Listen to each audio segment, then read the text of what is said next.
నమస్తే, welcome to reflection news. నేను మీ journalist Siddhu.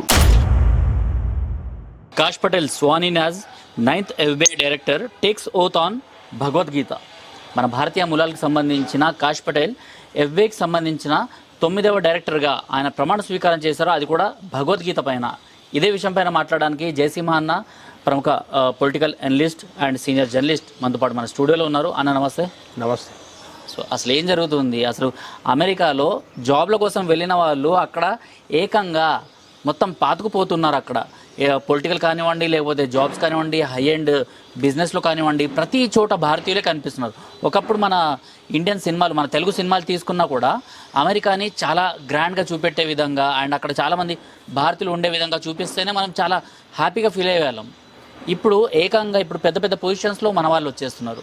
అసలు ఏం జరుగుతుంది? ఈ పరిస్థితి ఎందుకు వచ్చింది అంటే, నిజంగా ఇండియా గర్వపడాలా అంటే నేను ఫ్రాంక్లీ చెప్తాను, మరీ గర్వపడాల్సిన అవసరం లేదు. మనం ప్రాక్టికల్గా మాట్లాడుకుందాం, మరీ ఎక్కువ గర్వపడాల్సిన అవసరం లేదు.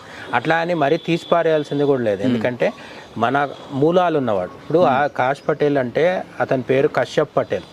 ఈ కశ్యప్ పటేల్ అనే ఆయన ఇండియన్ కాదు. ఫస్ట్ థింగ్ గుర్తుపెట్టుకోవాల్సింది, ఆయన ఇండియన్ కాదు. అయితే వాళ్ళ పేరెంట్స్ ఇండియన్స్. గుజరాత్ నుంచి కాష్ పటేల్ వాళ్ళ అమ్మ నాన్న అమెరికాకి వెళ్ళి అక్కడే పెళ్లి చేసుకున్న తర్వాత అక్కడ ఆయన పుట్టడం జరిగింది. సో అమెరికాలో ఎవరైనా పుడితే వాళ్ళకు డిఫాల్ట్ సిటిజన్షిప్ రావడం అనేది ఇప్పుడు ట్రంప్ వచ్చిన తర్వాత మారింది, కానీ అంతకుముందు రెగ్యులర్గా అదే ఉండేదన్నమాట. కాబట్టి అక్కడ పుట్టడం వల్ల, అక్కడ పెరగడం వల్ల ఈ కాష్ పటేల్ అనే ఆయన అమెరికన్, బట్ హిందూ. ఎందుకు హిందూ అంటే, నో డౌట్ మనం ఇప్పుడే చెప్పుకున్నాం కదా, భగవద్గీత మీద ప్రమాణ స్వీకారం చేసి FBI 9వ డైరెక్టర్గా ప్రమాణ స్వీకారం చేశాడు. ఒక పదవిలోకి వస్తూ ప్రమాణ స్వీకారం చేసేటప్పుడు భగవద్గీతని వాడితే మన దేశంలో అయితే ఎంత రచ్చ అవుతుందో తెలుసు కదా. అదొక పెద్ద మహాపాపం లాగా చూస్తారు. సెక్యులర్ ఓవర్ యాక్టింగ్ బ్యాచ్ మొత్తం. ప్రధానమంత్రి, ముఖ్యమంత్రి కాదు, ఒక చిన్న కార్పొరేటర్ కూడా భగవద్గీత మీద ప్రమాణ స్వీకారం చేయాలంటే చాలా పెద్ద సమస్య మన దగ్గర. కానీ మొత్తానికి అక్కడ ఆ దేశంలో అట్లుండదు. అమెరికాలో బైబిల్ మీద చేస్తారు, భగవద్గీత మీద చేస్తారు, రాజ్యాంగం మీద కూడా చేసుకోవచ్చు. కొంతమంది భగవత్ సాక్షిగా కూడా చేస్తారు. సో ఈ విధంగా కాష్ పటేల్ అనే ఆయన FBI స్థాపించిన తర్వాత ఇప్పుడు 9వ డైరెక్టర్గా, ఫెడరల్ బ్యూరో ఆఫ్ ఇన్వెస్టిగేషన్ అంటే తెలుసు కదా, మన దగ్గర CBI లాంటిది. మన దగ్గర రా అంటేనేమో బయట ఆపరేషన్స్ చేస్తుంది. రీసెర్చ్ అండ్ అనాలిసిస్ వింగ్ అంటే పాకిస్తాన్లో, బంగ్లాదేశ్లో ఏం జరుగుతుందో నిఘా పెట్టేదాన్ని రా అంటాం. అదే మన భారతదేశం లోపల జరిగేవన్నీ చూసేది CBI. అట్లా CBI లాంటిది FBI అనమాట, ఫెడరల్ బ్యూరో ఆఫ్ ఇన్వెస్టిగేషన్. దానికి ఈ కాష్ పటేల్ దీనిగా ఉన్నాడు. అయితే ఇక్కడ మనం చెప్పుకోవాల్సిన ఒక చిన్న సరదా విషయం ఏంటంటే, మన వాళ్ళు కొంతమంది పండితులు ఏమంటారంటే, కశ్యపుడు ఉన్నాడు కదా మా ఋషుల్లో, ఈ కశ్యప మహర్షికి అమెరికాకి సంబంధం ఉందని చెప్తారనమాట. ఎట్లా అంటే, అమెరికాలో కాలిఫోర్నియా అని ఒక ప్రాంతం ఉంది కదా, ఒక రాష్ట్రం ఉంది అండ్ ఒక నగరం కూడా ఉంది. ఈ కాలిఫోర్నియా నగరానికి కశ్యపుడు పేరు మీదనే వచ్చింది అని చెప్తారు అన్నట్టు. కశ్యప మహర్షి పేరే అక్కడ, కశ్యప మహర్షి తపస్సు చేయడం వల్ల కశ్యప మహర్షి పేరు మీద కాలిఫోర్నియా అని వచ్చింది అని చెప్తారు. కాలిఫోర్నియాకి కశ్యప మహర్షికి నాకు సంబంధం అర్థం కాలేదు. పేరు మారుతూ అట్లా వచ్చింది అని చెప్తారు అనమాట. అది వేరే డిబేట్. దాంట్లో చాలా చర్చ ఉంది. పండితులు వాళ్ళు చెప్పేది చెప్తారు, అయితే వ్యతిరేకించే వాళ్ళు కూడా చాలా మంది ఉన్నారు.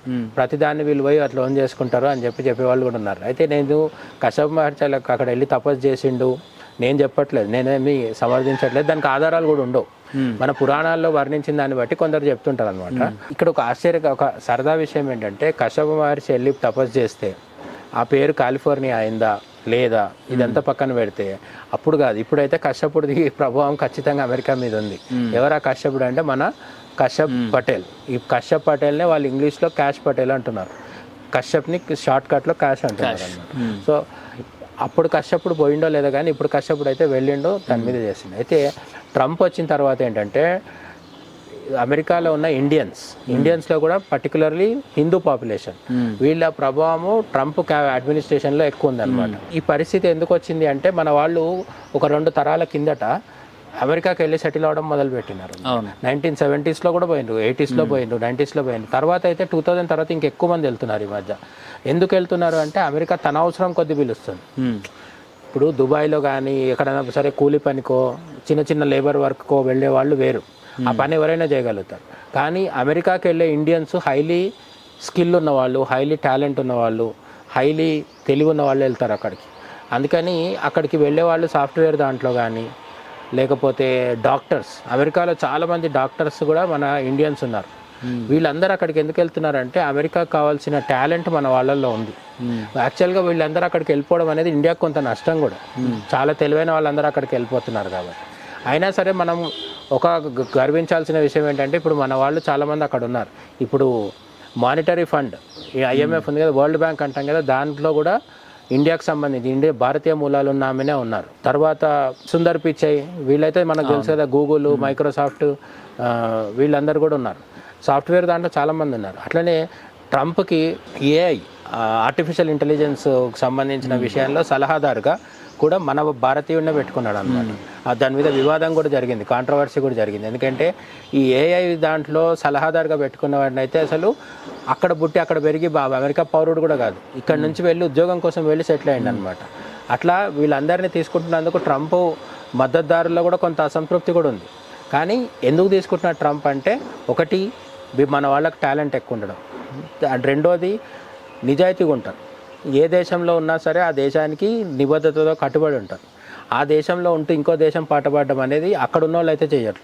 ఇక్కడున్న హిందువులు కొంతమంది సెక్యులర్లు చేస్తే చేయొచ్చు, ఇక్కడ ఉండి పాకిస్తాన్ జిందాబాద్ అనొచ్చు కానీ కాష్ పటేల్ కానీ వీళ్ళు చేయరు. అయితే ఇక్కడ గమనార్హమైన విషయం ఏంటంటే, ఈ కాష్ పటేల్ అనే అతను FBI డైరెక్టర్గా ప్రమాణ స్వీకారం చేసింది కదా. ఈ FBI డైరెక్టర్ ఎవరికి రిపోర్ట్ చేయాలి? డైరెక్టర్ ఆఫ్ ఇంటెలిజెన్స్ అని ఉంటారు. ఇంటెలిజెన్స్ విభాగం మొత్తానికి హెడ్ అనమాట. ఆమె డైరెక్ట్గా వెళ్ళి ప్రెసిడెంట్కి రిపోర్ట్ చేయాలి. అంటే ట్రంప్కి ఇమీడియట్గా కింద ఉంటుంది అనమాట. ట్రంప్ ఆధీనంలో ఇంటెలిజెన్స్ విభాగం ఉంటుంది. ఆ ఇంటెలిజెన్స్ విభాగానికి హెడ్గా ఎవరున్నారు ఇప్పుడు? తులసి గబార్డ్ ఇండియన్ కాదు. కొంతమంది ఇండియన్ అని కూడా అనుకుంటున్నారు. ఆమె పేరు తులసి కానీ ఆమె ఇండియన్ కాదు. ఆమె బై బర్త్ అమెరికన్, వాళ్ళ పేరెంట్స్ కూడా అమెరికన్సే. కానీ ఆమె చిన్నప్పటి నుంచి హిందూ మతం పట్ల ఆసక్తి, అభిమానంతో ఆమె హిందూగానే కంటిన్యూ అవుతుంది. ఇప్పుడు ఆమె ప్రాక్టీసింగ్ హిందూ. అంటే వాళ్ళ తల్లిదండ్రులు వాళ్ళు కూడా ఆమెకి హిందూ మతానికి సంబంధించి హిందూసే కదా, వాళ్ళు ప్రాక్టీసింగ్ హిందూసా కాదా లేదు క్లారిటీ లేదు. బట్ ఈమె అయితే ప్రాక్టీసింగ్ హిందూ. అంటే ఈమె హిందూ ఆచారాలు సాంప్రదాయాలు అన్నీ పాటిస్తారు తులసి గబార్డ్. ఈమె చిన్నప్పటి నుంచి యోగా, కర్మ సిద్ధాంతము, వేదాంతము, పురాణాలు వీటి గురించి బాగా అవగాహనతో పెరిగిన అనమాట. ఆమె 1981లో పుట్టారు. ఇప్పుడు 42-43 ఇయర్స్ ఉంటాయి ఆమెకి. పొలిటికల్గా చాలా పెద్ద కెరీర్, అంటే చాలా పోస్టులలో పనిచేసి రిపబ్లికన్ పార్టీలో ఎదుగుతూ వచ్చి, డెమోక్రాట్స్తో కూడా ఆమెకు సంబంధం ఉంది. బట్ రిపబ్లికన్ పార్టీలో ఇప్పుడు పెద్ద నాయకురాలుగా ఎదిగి ముఖ్యంగా ట్రంప్ అభిమానం సంపాదించుకోవడంతో ఆమెకి ఇప్పుడు ఇంటెలిజెన్స్ విభాగం మొత్తం హెడ్గా వచ్చిందనమాట. సో ఇప్పుడు వీళ్ళిద్దరూ ఇప్పుడు ప్రపంచంలో అమెరికన్ ఇంటెలిజెన్స్ అనేది చాలా ఫేమస్. ఎందుకంటే మనం ఎవరైనా సరే CIA, FBI అని రోజువారీగా కూడా మాట్లాడుకుంటాం. ఎందుకు అంటే CIA గురించి మనం హాలీవుడ్ సినిమాల్లో కూడా చూస్తుంటాం కదా, ఈగిల్ బొమ్మ ఉంటుంది, వాళ్ళ సింబల్, అవన్నీ కూడా చాలా ఫేమస్ అనమాట. CIA అంటే ఏ దేశంలో అయినా ఏదైనా చేయగలుగుతుంది అనే నమ్మకం అనమాట. FBI అంటే కూడా అదే. FBI అంటే అమెరికా లోపల ఏ ఈవెంట్ జరిగినా సరే, ఏ దాడులు జరిగినా, నేరాలు జరిగినా అవన్నీ దర్యాప్తు చేసేది వీళ్ళే. అండ్ ప్రెసిడెంట్ కానీ ఇతర రాజకీయ నాయకులు కానీ పెద్ద పెద్ద వాళ్ళ భద్రతా బాధ్యతలు కూడా ఈ నిఘా విభాగం మీదనే ఉంటాయి అన్నమాట. దాన్ని చూసే వాళ్ళు ఇద్దరు కూడా ఇప్పుడు హిందూస్ అనమాట. ఎవరు? Kash Patel and Tulsi Gabbard. ఇది ఇండియాకు కూడా కొంత కలిసి వచ్చే అవకాశం ఉంటుంది అనమాట. ఏ విధంగా అంటే డైరెక్ట్గా మనకేం ఉపయోగం ఉండదు, కానీ కొన్ని విషయాల్లో ఇప్పుడు FBI ఉంది, వాళ్లకు అమెరికాలో లోపలున్నా బయట ఉన్నా సరే చాలా ఇన్ఫర్మేషన్ ఉంటుంది. CIA దగ్గర కూడా చాలా ఇన్ఫర్మేషన్ ఉంటుంది. ఇప్పుడు ఈ రెండింటికి హెడ్గా ఉన్నది తులసి గబార్డ్ కావచ్చు, కాష్ పటేల్ కావచ్చు. వీళ్ళ ద్వారా మనకి ఖలిస్తానీ ఎలిమెంట్స్ కావచ్చు, లేదంటే ఇస్లామిక్ ఉగ్రవాదులు, జిహాదీ ఎలిమెంట్స్ కావచ్చు, వీళ్ళ గురించి మనకు ముందు కంటే ఇంకెక్కువ సమాచారము, ఎక్కువ కోఆర్డినేషన్ జరిగే అవకాశం ఇండియా అమెరికా మధ్యలో ఉంటుంది అనమాట. అండ్ రెండోది ఈ కాష్ పటేల్కి కానీ తులసి గబార్డ్కి కానీ, తులసి గబార్డ్తో ఆల్రెడీ మోడీ మీట్ అవ్వడం కూడా జరిగింది. మన మోడీ అమెరికా పర్యటనలో ఆమె తో సమావేశం జరిగింది అనమాట. వీళ్ళిద్దరికి కూడా మంచి అభిమానం, తులసి గబార్డ్కి కానీ కాష్ పటేల్కి కానీ ఆ మోడీ మీద చాలా అభిమానం.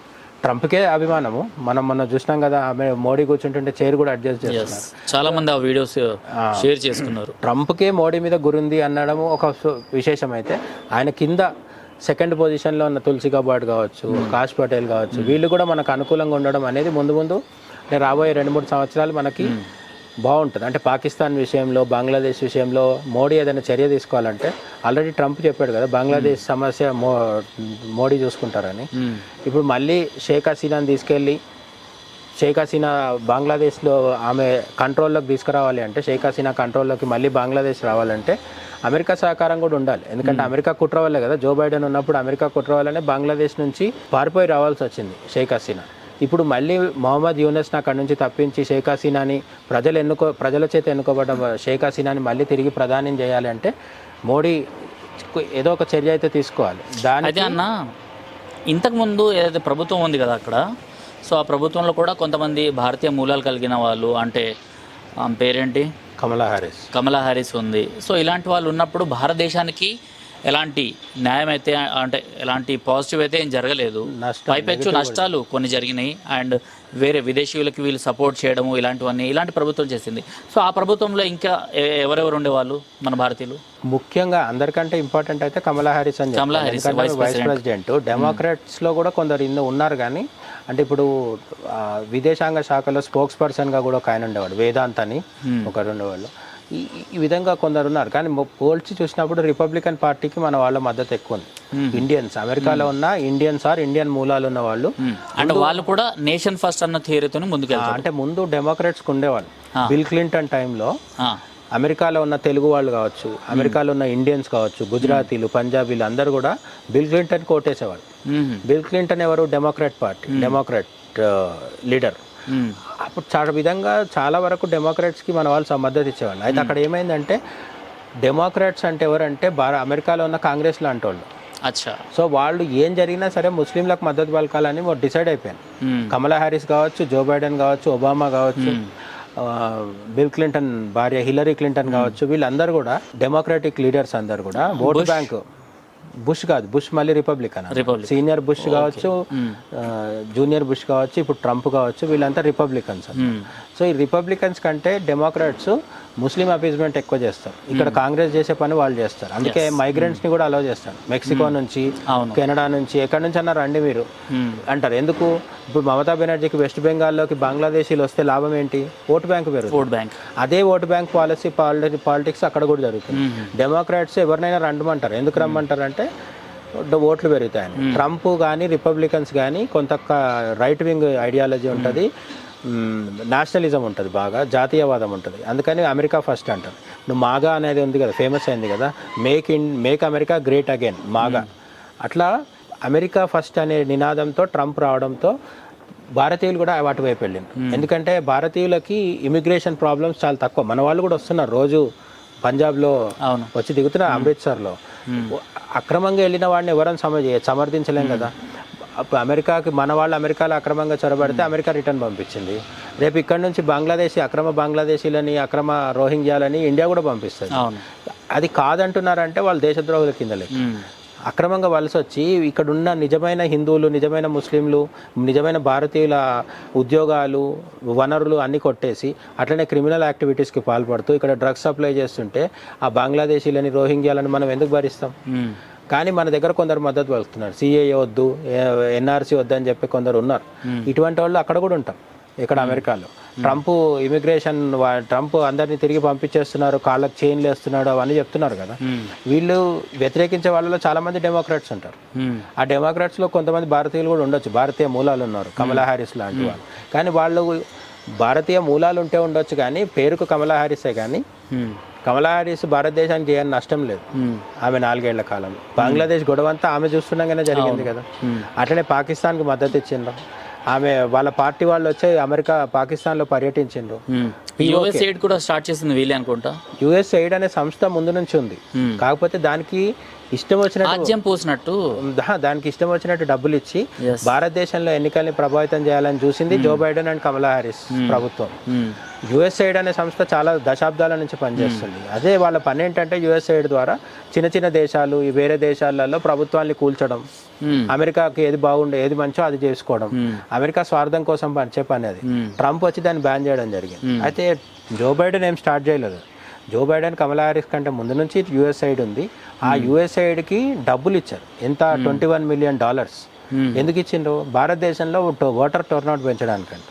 అంటే ఇంట్లోంచి ప్రజలు వచ్చి ఓటు వేయాలి. భారతదేశంలో ఓట్లు పెరిగితే ఏంటి, తగ్గితే ఏంటి, నీకు అమెరికాకి ఏం అవసరం? కానీ $21 మిలియన్ ఇచ్చి ఎంకరేజ్ చేసింది అనమాట. ఇప్పుడు ఆ $21 మిలియన్ తీసుకొని ఇక్కడ ఓటర్లని బయటికి తీసుకొచ్చి ఓట్లు వేయించడానికి పనిచేసిన వాళ్ళు ఎవరు అంటే ఏముంది? దొంగ ఎన్జిఓలు, దేశద్రోహులు, యాంటీ నేషనల్స్, లేదంటే రాహుల్ గాంధీ ప్రధాని కావాలని కోరుకునే వాళ్ళు, ఇట్లాంటి వాళ్ళందరూ కలిసి పనిచేసిండ్రు. యూట్యూబర్లు, ఇందులో ఒకటి చిన్న పెద్ద అని ఏం లేదు, ఎన్జిఓలు, పెద్ద పెద్ద ఎన్జిఓల నుంచి యూట్యూబర్ల దాకా అందరికీ డబ్బులు ముట్టినాయని తెలుస్తుంది. వీళ్ళందరూ కలిసి చేయాలనుకుంది ఏంటి? ఓ ధ్రువరాటి వాడు వీడు అందరు కలిసి చేయాలనుకుంది ఏంటి?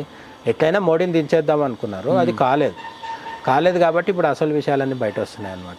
ఇప్పుడు యుఎస్ఐడ్కి వచ్చిన డబ్బుల విషయం ట్రంప్, ఇలాన్ మస్క్ వీళ్ళు చెప్పడం జరుగుతుంది కదా. ఇటువంటి విశేషాలు, ఇటువంటి సీక్రెట్స్ కానీ ఇటువంటి సమాచారం ఏదైనా ఉంటే మనకు వచ్చే అవకాశం ఇప్పుడు ఇంకెక్కువ పెరిగింది అనమాట.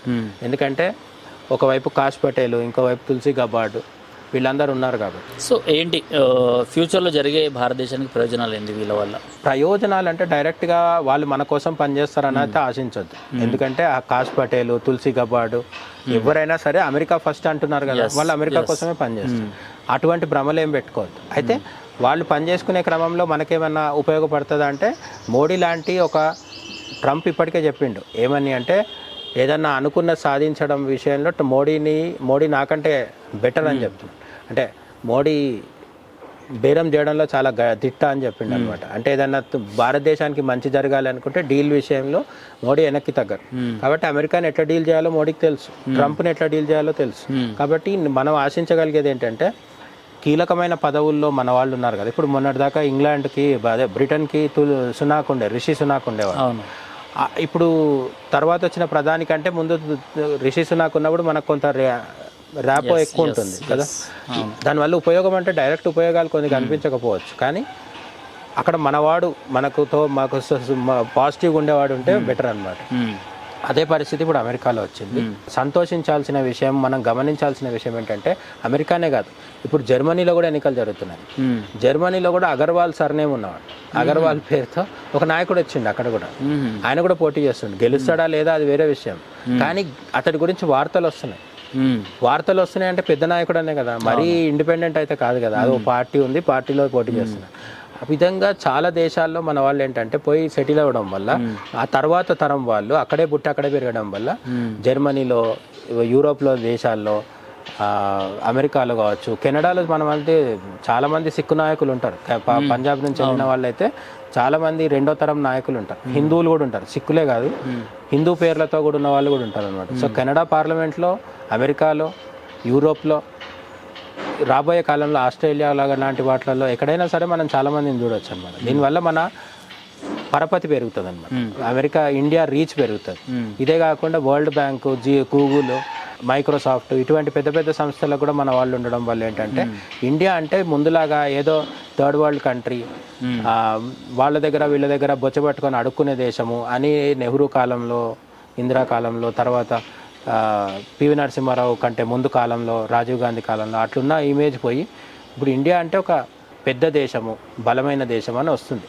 అట్లా అని మనం పూర్తిగా అభివృద్ధి చెందిపోయినా మనం అమెరికాకి, చైనాకి ఈక్వల్ అని నేను చెప్పట్లేదు, కానీ అమెరికా, చైనా తర్వాత రెండో అతిపెద్ద ఆర్థిక వ్యవస్థగా మనం తొందరలోనే ఆవిర్భవించబోతున్నాం. దానికి ఇటువంటి మన వివిధ దేశాల్లో మన వాళ్ళు ఉండడం కూడా కొంత కలిసి వస్తుంది. రైట్, థ్యాంక్ యూ అన్న. అంటే కాష్ పటేల్ గురించి మాకు తెలియని విషయాలు చాలా మాతో పాటు పంచుకున్నారు.